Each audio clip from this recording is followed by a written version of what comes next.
This is Deputy Dan. I'll be doing the chapter 20 for Wish. When Bertha told me Jackie was coming to visit, my thoughts bounced every which way. I was excited as all get out to see her. I missed her like crazy and hoped she'd been missing me too. But I had some old Scrappy's anger simmering inside me. It seemed like she was so busy being happy that she didn't have time to think about me. The day we were going to pick her up at the bus station in Asheville, I spent the morning practicing tricks with Wishbone. I wanted Jackie to see how smart he was and how much he loved me. Then I tried to make my room look like a real bedroom and not like a place just to store canning jars. First, I pulled my bedspread way up so it covered my Cinderella pillowcases. Then I tacked a towel over the shelves to hide those jars. I put Wishbone's toys in a shoebox and wrote his name on the side with a marker while he sat there watching me with his head cocked. Every now and then he took out a tennis ball or a dirty rubber bone, but I put it back. We want everything to look nice for Jackie, I told him. Next, I pushed Gush's old jackets and sweaters to the back of the closet and hung up some of the t-shirts so it looked like I had a whole closet of my own. Then I put a towel over Bertha's sewing machine, hung my backpack on the hook on the closet door. When I was done, I stood in the doorway and glanced around. It looked better, but I knew it wasn't anything like the room Jackie shared with Carol Lee. I bet they had matching floral bedspreads with heart-shaped throw pillows and pictures of rock stars tapped on their headboards. I'm sure they had a dresser with a tray of nail polish and a jewelry box full of bracelets. They probably had a pink and gold diaries with little keys, bags of potato chips under the beds to share at night while they talked about how happy they were. And I was sure they didn't have a single canning jar in their room. Not one. On the ride to Asheville, Bertha pointed out some of the things she hadn't shown me before when we went to the mall. That place there has the best boiled peanuts in North Carolina. The Blue Ridge Parkway is up yonder. That road there goes to Bowling Rock, where the Twitsy Railroad is. I said, oh, and yeah, and oh. But really, I was thinking about Jackie. Maybe I shouldn't have fixed up my room so much. Maybe if I had left it the way it was, she would feel sorry for me and take me back to Rael with her. Ah, Charlie, she said, you can't stay here in this little room sleeping on a baby Cinderella pillow. She tossed her hair over her shoulder and added, this house is liable to fall apart or fall right off the mountain if you sneeze too hard. You better come on back home with me. When Bertha told me about the mile-high swinging bridge on Grandfather Mountain, I thought about me and Wishbone at Carol Lee's house. But then I started to worry, what if Carol Lee's parents didn't like dogs? What if they don't like me? Before I had time to stack up too many worries, we pulled into the bus station. When we got out of the car, Bertha gave my shoulder a jiggle and said, are you excited? Sort of. I said, but the truth was, my insides were swirling like crazy. We sat in a row of sticky vinyl seats and waited for Jackie's bus to get there. Bertha chatted with some women who had a bunch of wild kids running around the bus station. Once they tipped over the newspaper stand, and she didn't even say anything, Gus fell asleep after about a minute, his head nodding until his chin dropped down onto his chest and his cheeks puffing out with every breath. I sure hoped he didn't call me Butterbean in front of Jackie. Finally, the man behind the ticket counter called out, bus number 94, arriving from Rail. And before I knew it, Jackie was swooping toward me, tall and tan and smiling. I could practically see the happiness flowing above her like a halo.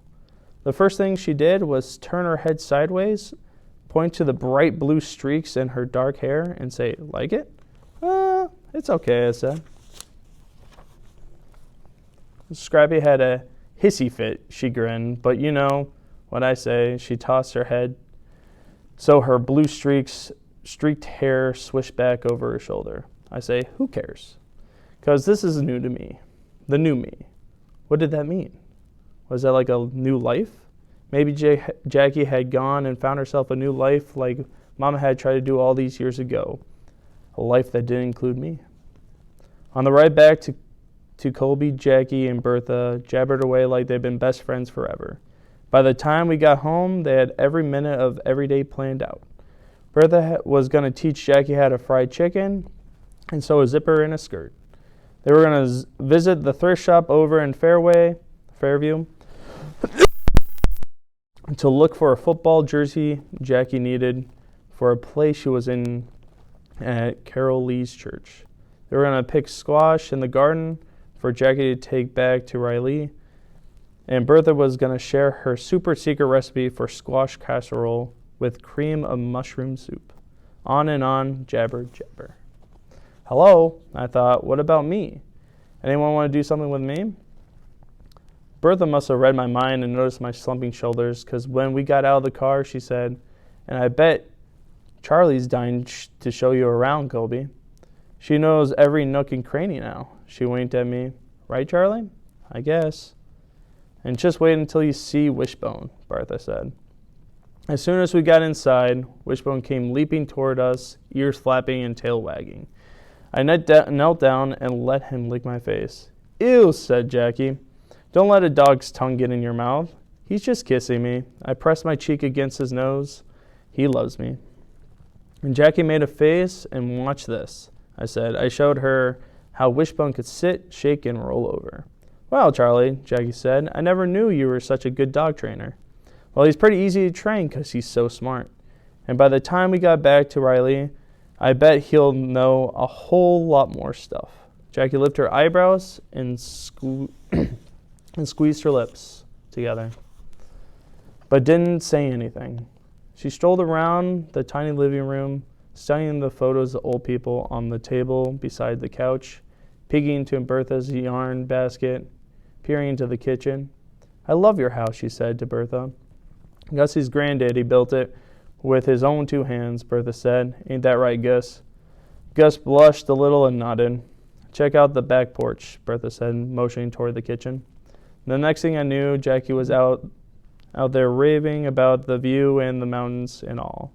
I sat on the floor in the living room with Wishbone snuggled in my lap, listening to this new Jackie, and wondered what had happened to the old Jackie. The one who went to my dance recitals while Mom and Scrappy stayed home and yelled at each other. The one who spent her allowance to buy me one of those friendship bracelets the other girls at school had. The one who had cupcakes for me to take to school on my birthday while Mama watched soap operas in her bathrobe. The Jackie was gone, and in her place was a new Jackie with blue streaks in her hair, out on the porch telling Bertha how much she loved the Blue Ridge Mountains.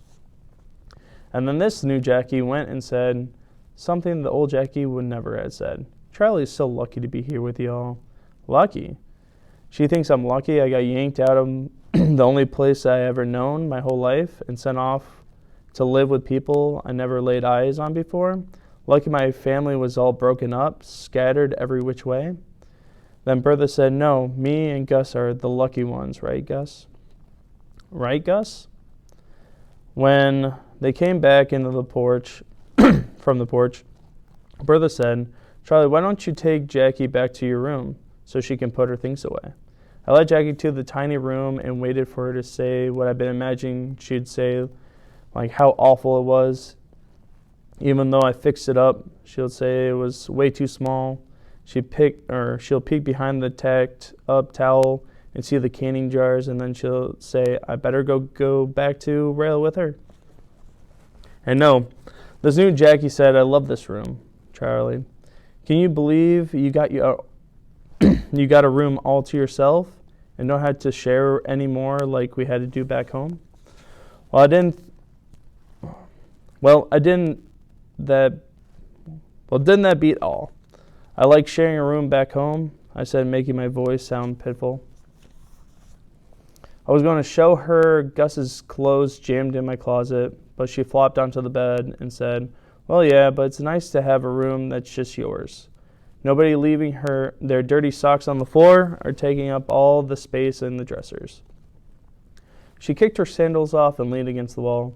"Don't get me wrong, I like Carolee and all, but sometimes I wish I'd be by myself. Not have her snooping through my stuff or using my makeup without even asking." She tossed her hair over her shoulder and said, "I just love Gus and Bertha, don't you?" Now I had to say that question caught me off guard, and I surprised myself when I didn't hesitate one little bit and said, "I do." Did I love Gus and Bertha? I hadn't ever really thought about it before, but maybe I did. But then everybody loves Gus and Bertha, because that's the kind of people they are. "And you got a dog to yourself, Charlie," she said, rubbing her bare foot along Wishbone's back. "It seems like everything's turned out so good for you. Your very own room, your very own dog, living with two nice people who don't cuss or holler at each other every minute of the day." Then she jumped off the bed and said, "Show me the garden." That night, Bertha made grilled cheese sandwiches and potato salad for supper. Then we sat on the porch under the orange sky streaked with with gray blue clouds. The smell of rain mingled with the sweet scent of honeysuckle, and crickets chirped in the huckleberry bushes along the edge of the woods. Bertha and Jackie talked about boys. If I didn't know better, it would have been hard to tell which one of them was a teenager and which one was a grown-up woman. Bertha told Jackie about the first time she ever met Gus when he fixed a flat tire on her daddy's car out on the Highway 14. "I never laid eyes on such a handsome boy in my life," she said. "My friend Jamie flirted her head off with him, but I knew I was the one he had eyes for. Right, Gus?" She poked Gus, and he nodded while he chewed on a toothpick.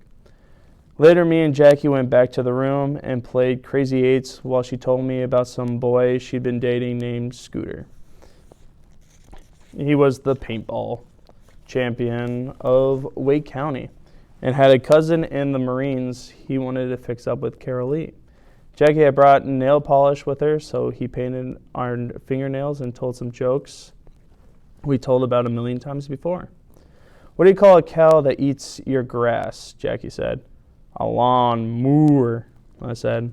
What do frogs order in restaurants?" "French flies." We laughed like those were the funniest jokes in the world, for the first time since she showed me her blue streak hair at the bus station. She seemed like the old Jackie, and I realized how much I missed her.